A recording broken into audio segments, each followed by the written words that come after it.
நாளின் செய்யும் வினிதானின் செய்யும் என நாடி வந்த கோழியின் செய்யும் கொடுங்கூற்றியன் செய்யும் குமரேசர் இரு தாளும் சிலம்பும் சதங்கையும் தண்டையும் சண்முகம் தோளும் கடம்பும் எனக்கு முன்னே வந்து தோன்றினே. உலகமெங்கும் வாழ்ந்து கொண்டிருக்கும் ஸ்ரீ குபேரன் டிவி நேயர்களுக்கு சைதை ராஜாவின் அன்பான வணக்கங்கள். இப்போது நாம் கன்னிராசி பார்க்க போகிறோம். கன்னிராசி காலபுருஷ தத்துவப்படி 6வது ராசி. உத்திரம் அஸ்தம் சித்திரை நட்சத்திரம் உள்ளடக்கியது. இந்த ராசிநாதன் 4ஆம் இடத்துல போய் அமர்ந்திருக்கிறார். ஒரு கேந்திராதிபதி இன்னொரு கேந்திரத்தில் போய் அமர்வது என்பது மாபெரும் சிறப்பு.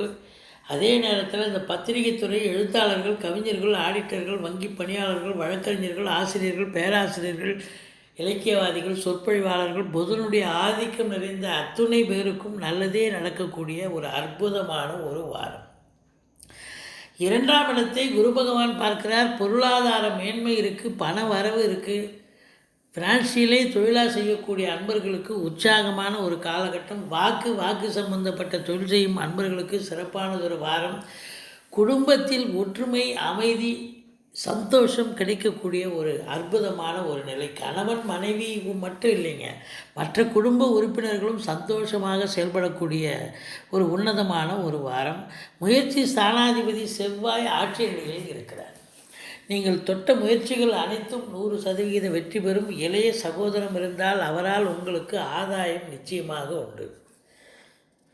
பிபிஓ, சாஃப்ட்வேர், ஹார்ட்வேர், தபால் தந்தி, லாக்கா, கொரியர் சர்வீஸ், விளையாட்டு வீரர்கள், வீராங்கனைகள், நடனக் கலைஞர்கள், ஸ்டண்ட் கலைஞர்கள், பின்னணி பாடகர்கள், இசை அமைப்பாளர்கள், இசை வல்லுநர்கள், சினிமா மற்றும் தொலைக்காட்சி பிரிவில் பணியாற்றக்கூடிய நடிகைகள், டெக்னீஷியன்கள், டைரக்டர்கள், எழுத்தாளர்கள், இவங்க எல்லாருக்கும் நல்லது நடக்கக்கூடிய ஒரு அமைப்பு. இயல் இசை, நாடகம் போன்ற பிரிவில் பணியாற்றக்கூடிய அன்பர்களுக்கும் உற்சாகம் நிறைந்த ஒரு காலகட்டமாக இது அமைகிறது. உங்களுடைய தந்தை உங்களுக்கு உறுதுணையாக இருப்பார். நீங்கள் போட்டி பந்தயங்கள்னு ஒன்று வந்துச்சுன்னா நீங்கள் கலந்துட்டிங்கன்னா டெஃபினட்டாக சக்ஸஸ் உங்களுக்கு தான் கிடைக்கும். ஒப்பந்தங்கள் கையெழுத்திடுவது என்பது இந்த வாரம் உங்களுக்கு தாராளமாக செய்யலாம், எந்த பிரச்சனையும் இருக்காது. அதே நேரத்தில் பார்த்தீங்கன்னு சொன்னால் 4ஆம் இடத்து அதிபதி 6இல் இருக்கிறார். வண்டி வாகனங்கள் செலவினங்களை ஏற்படுத்தும். தாயார் மூலியமாக அவங்களுக்கும் உடம்பு முடியாமல் போய் அவங்களால மருத்துவமனைக்கு அழைத்து செல்லக்கூடிய சூழ்நிலை வரலாம். மற்றபடி 4இல் புதன் இருப்பது படிக்கும் மாணவர்கள் நல்லா படிப்பாங்க, எந்த குறையும் கிடையாதுங்க. 5ஆம் இடத்து அதிபதி 5இல் ஆட்சி நிலையில் இருக்கிறார். இது சூப்பர். பிள்ளைகளால் பெருமிதமாக, சமூகத்திலையும் சரி, நட்பு வட்டாரத்திலையும் சரி, உறவினர்கள் வட்டாரத்திலையும் உங்களை பிள்ளைகளை பற்றி பெருமையாக பேசக்கூடிய ஒரு சந்தோஷத்தை நீங்கள் காது கொடுத்து கேட்கக்கூடிய ஒரு அமைப்பு நிச்சயமாக இருக்கும். மற்றபடி பார்க்கும் பொழுது 5 குடியவன் சனியாக இருக்கிறதால, அவர் ஆட்சி நிலையில் இருக்கிறதால இரும்பு சார்ந்த தொழில் செய்யும் அன்பர்களுக்கு உற்சாகம் நிறைந்த லேட் ஃபேக்ட்ரிலேருந்து பெரிய கம்பெனி வரைக்கும் அவங்கெல்லாம் உற்சாகமாக வேலை பார்ப்பாங்க. 6இல் குரு பகவான் இருக்கிறார்.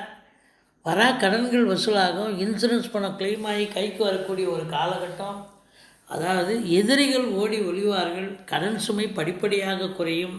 மற்றபடி பார்க்கும் பொழுது உங்களுக்கு எந்த ஒரு குறையும் கிடையாது. 7ஆம் வீட்டை சனி பார்க்குறதால என்ன அப்படின்னா ஒரு மைனஸு. கணவன் 2ஆம் இடத்தை குரு பார்த்து குடும்ப ஒற்றுமை, குடும்ப சந்தோஷம், குடும்ப மேன்மை, பொருளாதார மேன்மைன்னு சொன்னோம். 7ஆம் இடத்தை சனி பார்க்குறாருன்னா கணவனுக்கு மனைவி ஸ்தானம், மனைவிக்கு கணவன் ஸ்தானம். கொஞ்சம் கருத்து வேறுபாடு வரும், கொஞ்சம் விட்டு கொடுத்து போங்க, மற்றபடி குறை ஒன்றும் இல்லை. அடுத்தது 8ஆம் வீட்டை 8 செவ்வாய் நல்ல நிலையில் இருக்கிறதால கடன்கள் வசூலாகும். மற்றபடி ஃப்ளாட் ப்ரமோட்டர்ஸ், பில்டர்ஸ், கட்டிடக் கலைஞர்கள் இவங்களுக்கெல்லாம் ஒரு அற்புதம் வாய்ந்த ஒரு காலகட்டம்.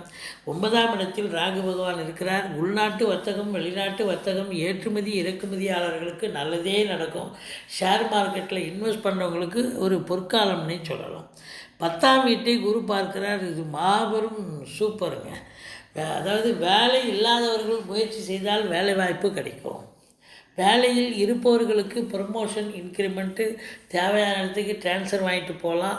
உங்களுக்கு என்ன கோரிக்கை, வேலை பார்க்குறவங்க அதாவது அரசாங்க உத்தியோகத்தில் இருக்கிறவங்களும் சரி, தனியார் துறையில் வேலை பார்க்குறவங்களும் சரி, சலுகைகள் நிறைய கிடைச்சி ஓரளவுக்கு சந்தோஷமாக செயல்படுவீங்க.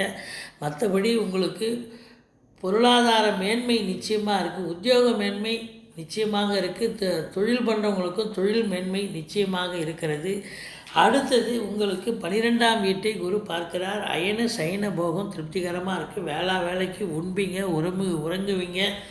மற்றபடி பார்க்கும் பொழுது செலவினங்கள் ஏற்பட்டாலும் சுப செலவுகளே ஏற்படக்கூடிய ஒரு வாரமாக இந்த வாரம் அமைகிறது. இந்த கன்னி ராசி அன்பர்களுக்கு பார்த்தீங்கன்னு சொன்னால் 2ஆம் வீட்டை குரு பார்க்கிறார். அடுத்தது உங்களுக்கு எங்கே குரு பார்க்குறாருன்னா உங்களுக்கு 9ஆம் வீட்டை, அதாவது 10ஆம் வீட்டை குரு பார்க்கிறார். இது மாபெரும் சிறப்பு. 10 குரு பார்க்குறது தொழிலில் மேன்மை, 12 குரு பார்க்குறது சந்தோஷமாக செயல்படக்கூடிய, வீட்டில் வேலைக்கு உண்டு உறங்கி சந்தோஷமாக இருக்கக்கூடிய ஒரு நிலை. மற்றபடி பார்க்கும் பொழுது இந்த கன்னி ராசிக்கு இந்த வாரம் ரொம்ப அற்புதமான ஒரு வாரமாகத்தான் அமைகிறது. கிரகங்கள் உங்களுக்கு ஆதரவாகவே செயல்படுகின்றன. நீங்கள் வணங்க வேண்டிய தெய்வம் சக்கரத்தாழ்வாரையும் பெருமாளையும் வழிபாடு செய்யுங்கள். வாழ்க்கை வளமோடும் நலமோடும் இருக்கும். ஸ்ரீ குபேரன் டிவியை பார்த்தமைக்கு நன்றிகள். மேலும் இது போன்ற தகவல்களை தெரிந்து கொள்ள ஸ்ரீ குபேரன் டிவியை சப்ஸ்கிரைப் செய்யுங்கள். மறக்காமல் பெல் ஐக்கானை கிளிக் செய்யுங்கள்.